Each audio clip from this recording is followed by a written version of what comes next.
So you booked a cruise. Now what? Roll intro.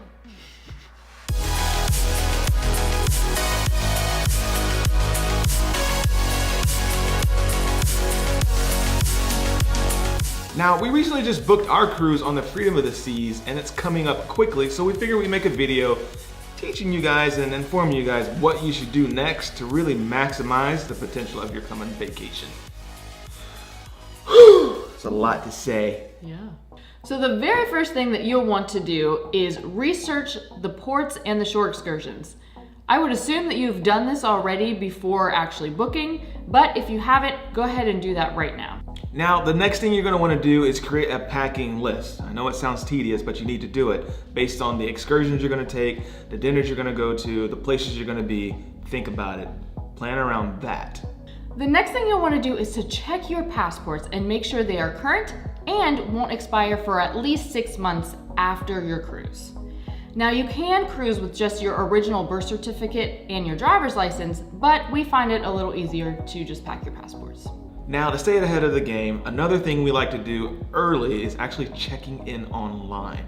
This will help save some time. You can check out your passport, see if everything's current, enter the data there so you don't have to do it later. Now, typically you have about 3 days until your cruise to do this, but just do it early. Another thing you can do now before your cruise is to make reservations for dinner and select shows. So this will depend on what cruise line you're on. I know when we were with Norwegian, they made you reserve for pretty much everything, whether it costs or not. So just go ahead and check to see what you have to make reservations for. You can always find that on the cruise line's website.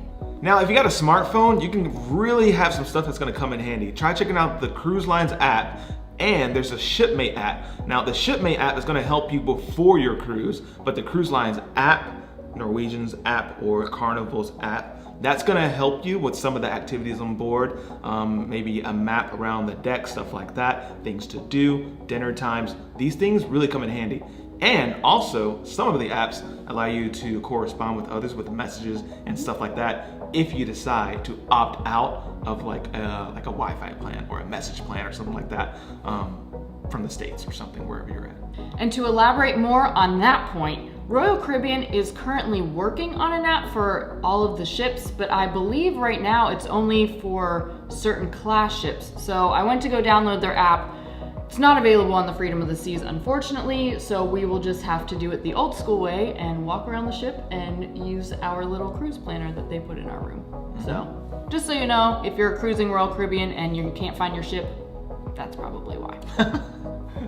You'll also want to find your roll call. Now, you can do this on the Shipmate app, in Facebook groups, or even on Cruise Critic.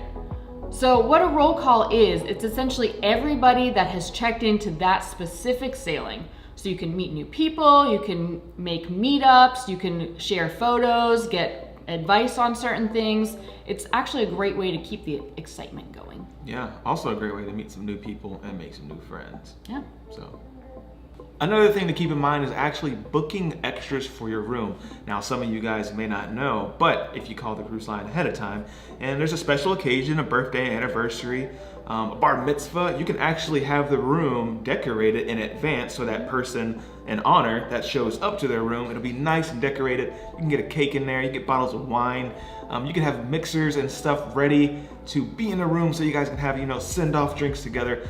It's a really special time, so make forth a little bit of effort, call the cruise line and have them set up something special for you. You can also book that online. Online. For me, it's never too early to start your cruise shopping. Keep an eye on your last minute shopping list. So that's toiletries, sunscreen, pretty much anything you don't already have around the house that you'll need on the cruise. Go ahead and start buying things little by little throughout the weeks so you don't have an overwhelming majority of things to purchase at the end. Now, here's a tech tip from me is actually buying your tech that you want. So your GoPro, your batteries, your charger cables, stuff like that. Get that on land, Amazon, eBay, from a friend. Try not to wait till last minute for those batteries on the ship because they will be marked up by like a lot of %. So keep in mind, try to keep an eye out for that. So I like to start packing a few weeks out. So I start to gather clothes I know I won't be wearing before the cruise, toiletries I know I won't need, and just start packing my suitcase. That way it's not so stressful at the end and I can already check something off my list. now, a financial tip here that you should strongly consider is actually notifying your bank, your credit card company, or whoever you do financial services through. Let them know that you'll be out of the country a little bit on a cruise. You can let them know the cruise line, let them know the countries you're going to. A prime example of this is actually us in Cozumel. Had a credit card. I forgot to let my bank know that I am out of the country. And next thing you know, some swipes in Cozumel went through and they were like, no, you don't live in Cozumel.